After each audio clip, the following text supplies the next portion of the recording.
A quick toolbox tour of a Snap-On KRL 2411.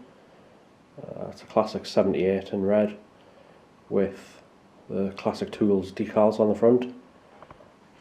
So on the top, obviously just got an iPad, some inspection lamps, a little magnetic tray with a Google Home Mini in it for some tunes in the garage.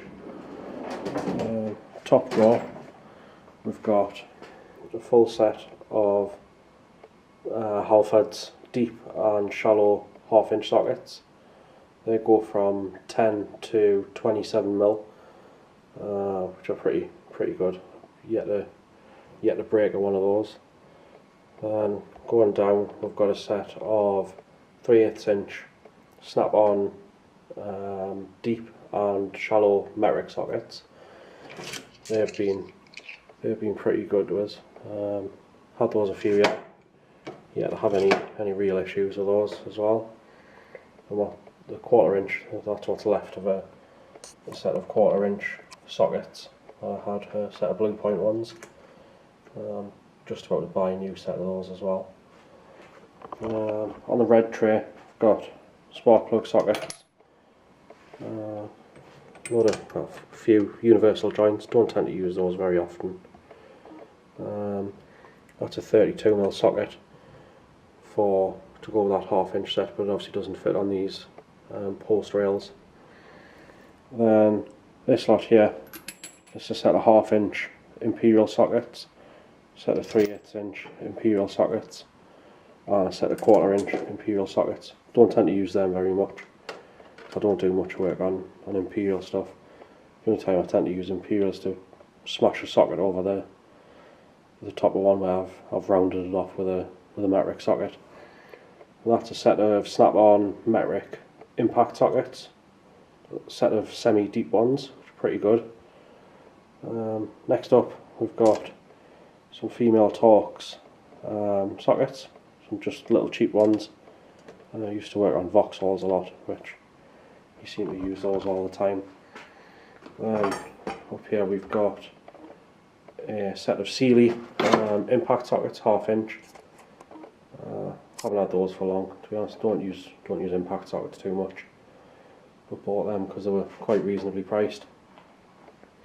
Then we've got a Halford's Advanced Professional rail with female Stalks, regular Stalks, hex, spline. They're pretty good. I have just today smashed the 6mm, so we'll see what they're like if we're getting that replaced under warranty. Next down, we've got a set of just cheap hex and Stalks bits, which come in some nice foam holders. That's the main reason I bought those. A set of step down and step up adapters. We've got a handful of extensions, which some of them are Snap-On. I think there's a couple of Tang tools. The rest are just Halford's Pro. Yeah, so Ratchet, I've got an old beast. I'll probably count on one hand the amount of times I've used that. And there's a 3/8 inch cheap chatty Ratchet, which again don't think I've used that much in the past. And there's a Blue Point Tools 1/4 inch Ratchet. It's pretty good. I like that one. That's me go-to Ratchet the majority of the time, which that's a Snap-On long-handled Ratchet in 3/8. There's then a Halford's 3/8 Ratchet.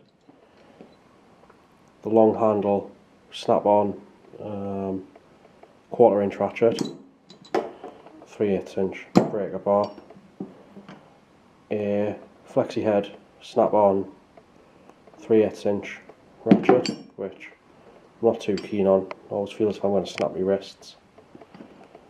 A 1/4 inch reasonably cheap torque wrench, a 1/2 inch torque wrench, 1/2 inch breaker bar, another 1/2 inch torque wrench. There is a Snap-On 3/8 inch torque wrench in the back of the car, but I haven't used that in a while. hence why it's sat in the car. Just a Stanley knife, Snap-on ratchet and screwdriver, which I think that was the first Snap-on tool I ever bought. So a pack of gloves, and just a bit set with, I think that was about £8, but it's pretty good for doing interior stuff. Yeah, so that's the top drawer. Plenty in there to keep us going.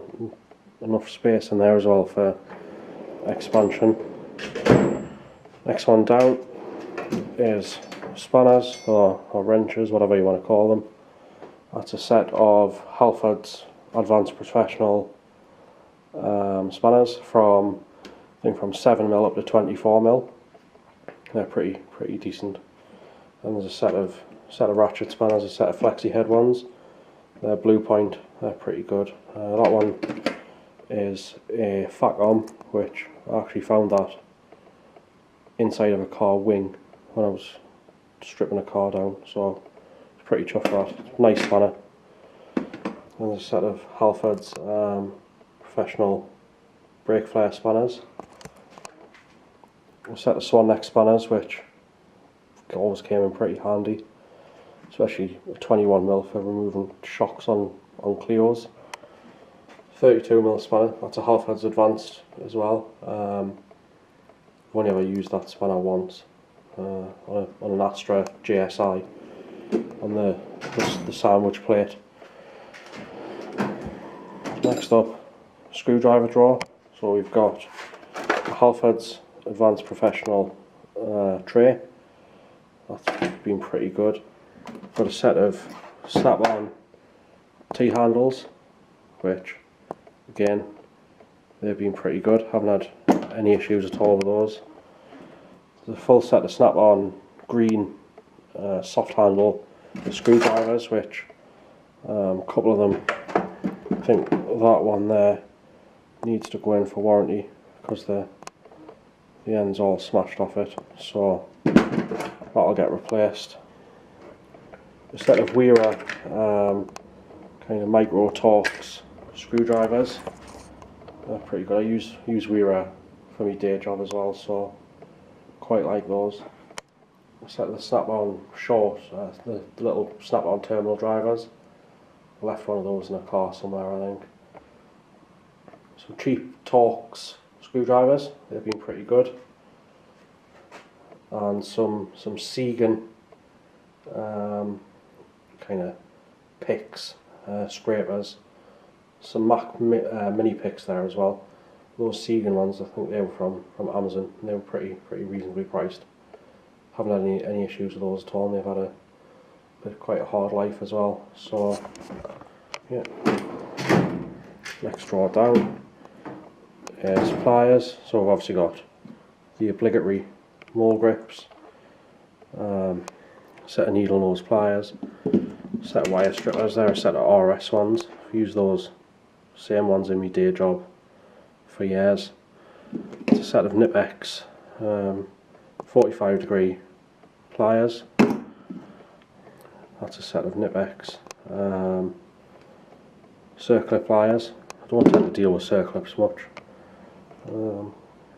Some side cutters. Another selection of pliers.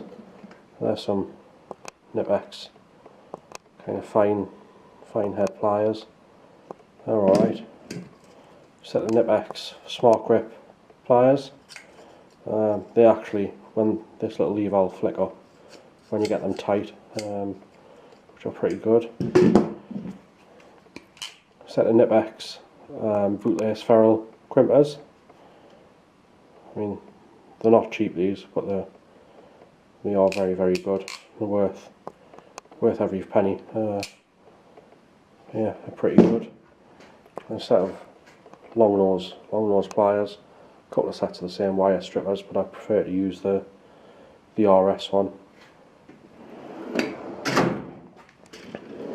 Next one down is hammers.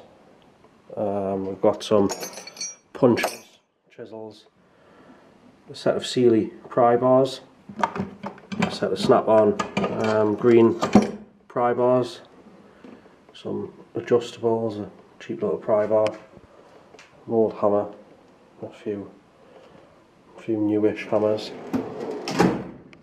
This drawer I've got wire brushes, and just a selection of old crap screwdrivers. Very rarely use anything from that drawer. This drawer, spring compressors, a calculator for obviously all the calculations you do when you're changing a set of ball joints there.